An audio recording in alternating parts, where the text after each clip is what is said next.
not only has Tucker Carlson come out with his clearest break from President Trump yet, he's actually expressing a great deal of remorse for helping to get Trump elected in the first place. Take a listen. You and everyone else who supported him, you wrote speeches for him, I campaigned for him. I mean, we're implicated in this for sure. Yes. It's not enough to say, well, I changed my mind, or like, oh, this is bad, I'm out. It's like, in very small ways, but in real ways, you and me and millions of people like us are the reason this is happening right now. Yes. So I do think it's like a moment to wrestle with our own consciences. We'll be tormented by it for a long time. I will be. And I want to say I'm sorry for misleading people, and it was not intentional. That's all I'll say.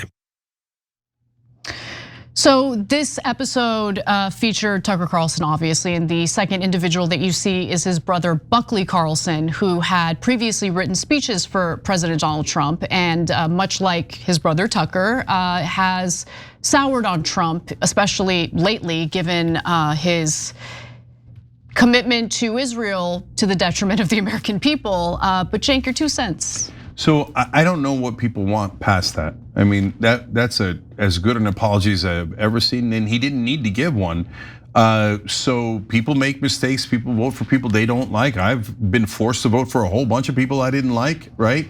And so, but nevertheless, he does this heartfelt apology. So on behalf of anyone who cares about war and genocide, I accept, okay? But we're gonna tell you more about the apology, and then we're gonna tell you the people who didn't accept it because they're high and mighty and they don't care about genocide or war, but they do care about their precious effing brands. Okay, well, so Tucker sat down with his brother, as I mentioned earlier. He is a GOP operative by the name of Buckley Carlson. Now, the two did lay bare their concerns regarding Trump's war with Iran, suggesting that Trump's true allegiances lie with the neocons and wealthy donors. So Tucker believes that the war is not only a massive policy error, but part of a larger indictment of Trump's character. So the Hill reports that Carlson wondered out loud if it was always the plan to go to war with Iran, saying, you don't want to be a conspiracy nut, but like clearly there were signs of low character. We knew that. But there are tons of people of low character who like outperform their character. So look, I think what he's saying here, and I've noticed this with a lot of former Trump supporters who have, changed their minds on him, much like Tucker has.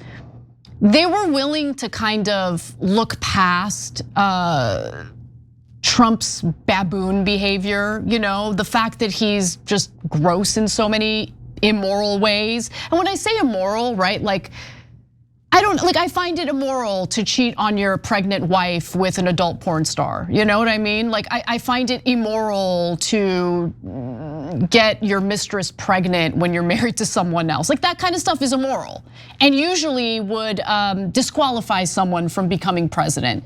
But with Tucker Carlson and others who ended up supporting Trump, I think they were willing to overlook that stuff because he had this anti-war messaging, for instance. He had all this, in the context of American politics, unprecedented policy stances that I think they believed he was gonna carry out. But he's a con man and he's easy to bribe, easy to blackmail, and I think that's what's going on right now. Yeah, I mean, there's a couple other factors too, which is that they are right wingers and Trump's a right winger. Yeah, that's true. Yes. And well, actually, Trump's not a right winger. Trump was pretending to be a right winger, right? And so Trump actually has no morals or no ideology or philosophy at all. It's just whatever helps Trump. And that's what the Tucker Carlsons of the world are realizing belatedly. But that's not a ha-ha moment. That's a thank you for noticing, brother. I know it's late. I know that he already won twice. I know all that. But we're trying to stop a war and we're trying to stop Israel's endless genocides. So we appreciate you becoming an ally at any moment.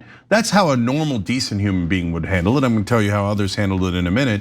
But the other thing is, you have to remember, guys, would you, if you're a Democrat, would you vote for Ted Cruz? you'd have to put a gun to my head. No, I wouldn't. Right? There's no way. So for them, that's the equivalent of voting for Kamala Harris or Joe Biden or Hillary Clinton. I know you don't think that, and you think that they were lovely people. But now we found out Joe Biden wasn't that lovely. I mean, look. Like he was willing to burn the whole country down to stay in power, even though him and his family and his advisors all knew that he had dementia or some sort of mental ailment, that he couldn't finish sentences. You still think he's a good guy? Has anybody on the Democratic side apologized for backing a guy who had dementia just so that we could keep power? Look, Cenk, that was bad enough. That was bad enough.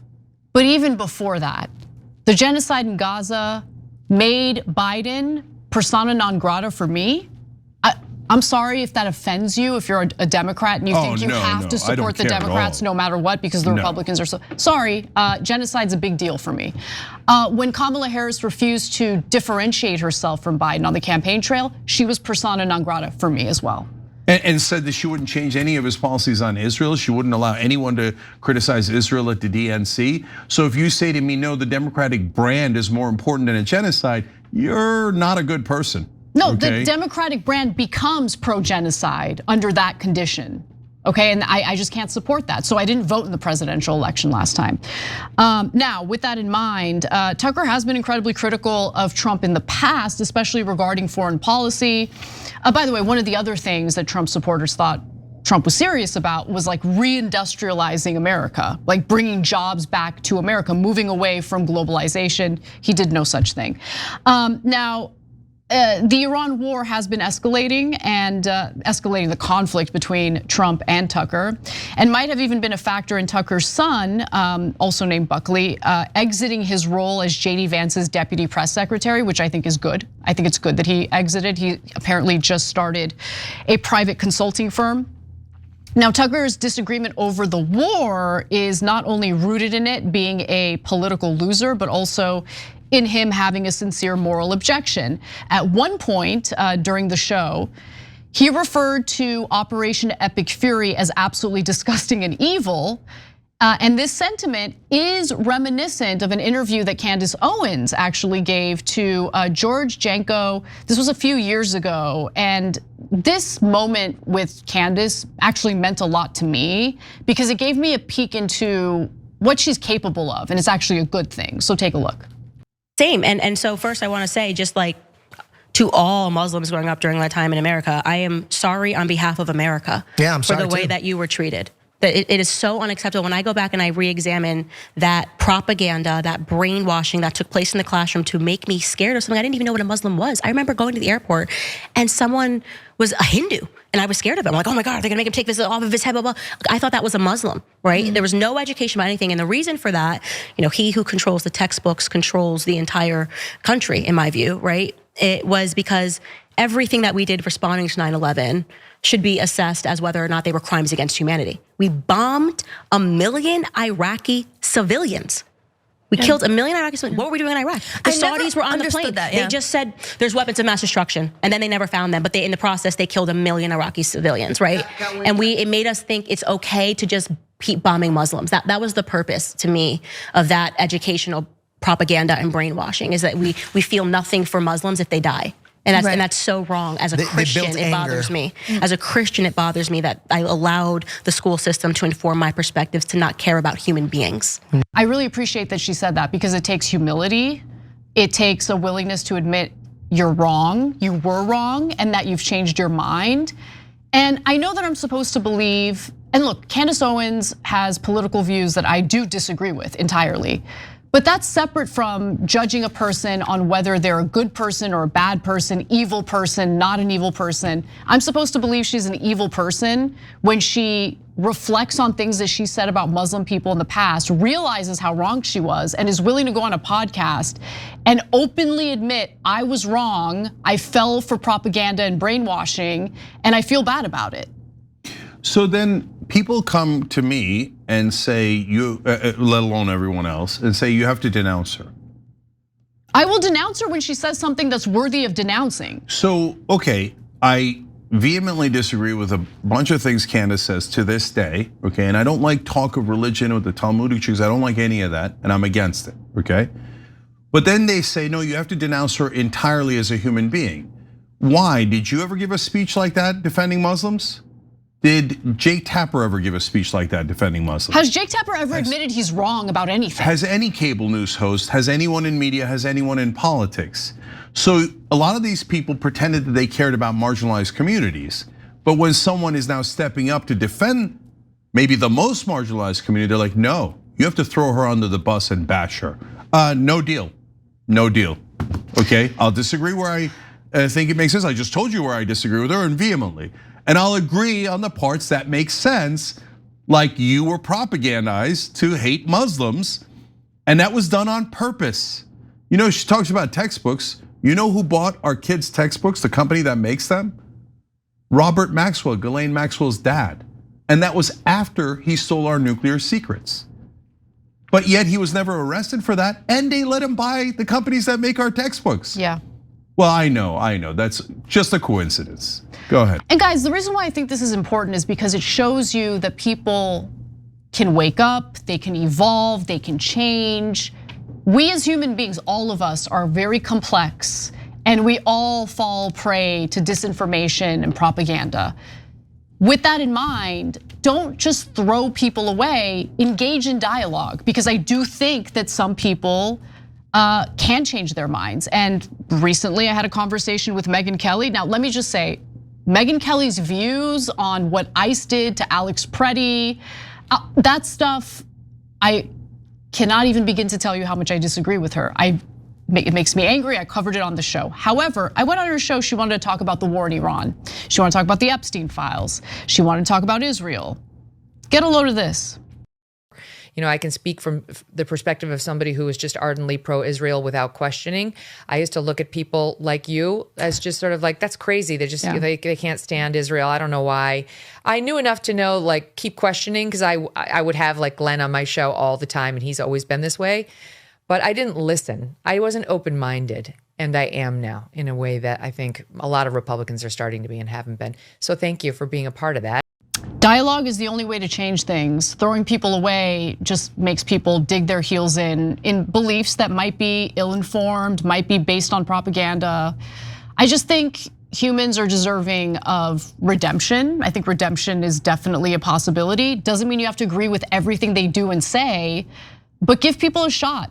And don't be so cynical all the time. And by the way, you don't win anything unless you build coalitions. Yeah, so I want to give some people credit before I get to the discredit. First, credit to Anna for handling that the right way. Because if you go on Megyn Kelly's show and you yell at her, you were wrong about Israel, it's all your fault. Do you think she's gonna say at the end, oh, I'm sorry, I was wrong and you were right? No, if you have a normal, human, decent, civilized conversation and you go, look, here are the facts, etc., then maybe people could come to your side. And by the way, other people who said, no, they'll never come to your side, you should never talk to them, well, you were flat out wrong, and there's no disputing that anymore. You can dispute it all you like, but we all have eyes and ears, right? You just saw 3 major figures in the right wing, maybe the 3 biggest figures in the right wing, all say in different ways that they were wrong, and they now have changed their position on Israel, the war, and other things that are monumentally important. But I'm gonna give bigger credit to Megyn Kelly, Tucker Carlson, and Candace Owens on those issues, right? Because it's easy for us to make our point of view, and we could, make it in a way that is appealing or not appealing, and that's good. But what's much more important is for the person who's changing their mind to be big enough and moral enough to change their mind and say so, and then on top of that, add an apology like Tucker Carlson did. I think that speaks incredibly well of them, even if I vehemently disagree on other issues, okay? So I don't want anybody mistaking this for what some others on the left are doing. There's not 1% of ha-ha here, okay? There's 100% of thank you for having an open mind. And they deserve a lot of credit for that. Now, I'm gonna get to the people who deserve discredit. Now, I don't know this brother. I just happened to stumble upon his tweet. I'm just using it symbolically. It's Adam Mockler. He apparently has a very large show on YouTube, no disrespect, and I have no beef with him, right? And so, but he wrote, Tucker Carlson is not our friend. He should not be welcomed into civilized society. What does that even mean? I don't know why. Adam, are you the arbiter? Are you at the gates of civilized society and you decide who goes in and out? Okay, as if he did nothing wrong, but he didn't say he didn't do anything wrong. In fact, he apologized for what he did wrong What else do you want? And he continues, we can happily watch the MAGA movement self-destruct without mistaking Tucker as a good person, on and on and on. Okay, I get it. You're more moral, you're more high and mighty, and you're morally superior to all of us. He's trying to end a war where a lot of Lebanese, Palestinians, and Iranians are gonna get killed. Can we concentrate on that? Or is your brand more important than that? The brand. Okay, definitely now the brand. I go to a much, because I don't know anything about Adam. He might be a perfectly lovely guy otherwise, okay? And it's just one tweet. Now I go to Sunny Hostin, who I know is not a good person. So she said on The View, whatever, I don't believe him. He's not getting a bear hug from me. That's a reference to her debate with Joy Behar and Marjorie Taylor Greene on the same issue. She says, I don't think you know the world's on fire and you can't just say, oopsies. Yeah, whatever. Did you ever say oopsies for supporting a man whose brain was leaking out of his ear? Who was such a narcissist that he's willing to hand the election to Trump? He was willing to hand the election to Trump because of his ego. And what did you do, Sonny? You backed him all the way. Did you ever do a profuse apology? No, because you didn't mind losing as long as you kissed the ass of the powerful, right? So now this guy's trying to help us end a war and you go, I don't want his help. I am morally superior. No, you're not, Sonny. You're morally inferior. Yeah, I said it. So you don't care at all about the Palestinians, the Lebanese. You don't care about our troops dying. You don't care about all the money we're wasting. You don't care about any of that. All you care about is, I'm gonna look down on everyone. And if you're trying to help us with the war, we don't want your help. Snap, oh my God, my brand's so important. Hey everybody, I'm the big warrior against Republicans, love me. Yeah, no thank you. And I'll tell you this, and I will say this on behalf, and yes, here I do have the enough experience to say this, on behalf of the great majority of Muslims in this country. Whenever I go to a Muslim American event, they thank Tucker Carlson, they thank Candace Owens, Marjorie Taylor Greene, and Tom Massey, because they don't have the luxury of going, oh, you know what? I don't care about the genocide. My brand's more important than the genocide. We don't have that luxury. I've talked to guys who lost 300 family members in Gaza. Are they appreciative of Tucker Carlson's help in trying to end the genocide and war? Yes, yes they are. And you don't speak for us. And don't pretend that you speak for us. In fact, what you're doing is you're rubbing salt in our wounds by trying to distance our allies from us who are trying to stop this war and trying to stop Israel's war crimes. That's right. You're too busy kissing Israeli ass on television. What did you do to oppose the war, Sunny Hostin? What did you do to oppose the genocide? Did you go and make huge speeches against Israel's war crimes on The View? Because I don't remember it. I don't remember it. I remember Tucker Carlson saying it 20 times, 40 times, 100 times. I don't remember you saying it once, and not anywhere near as passionately. And did you switch tens of millions of Republicans' minds on this issue? Did you switch anyone's mind on this issue? No, you had a lot of snappy snaps about how everybody should follow you because you're the queen of some sort of uber left or whatever the hell you think you are. And by the way, we're the ones who have been right about war and fighting against genocide here on the left the entire time. Now, as our right-wing brothers and sisters who are Americans join our fight, you do not get to chase them away. So if you ever listen to some person claiming to be on the left, claiming to be a liberal, who's willing to hurt the cause of stopping this war, understand they're not really on the left. They're all about themselves and they're deeply, deeply selfish. Go ahead and cry about it. Every time you ring the bell below, an angel gets his wings. Totally not true, but it does keep you updated on our live shows.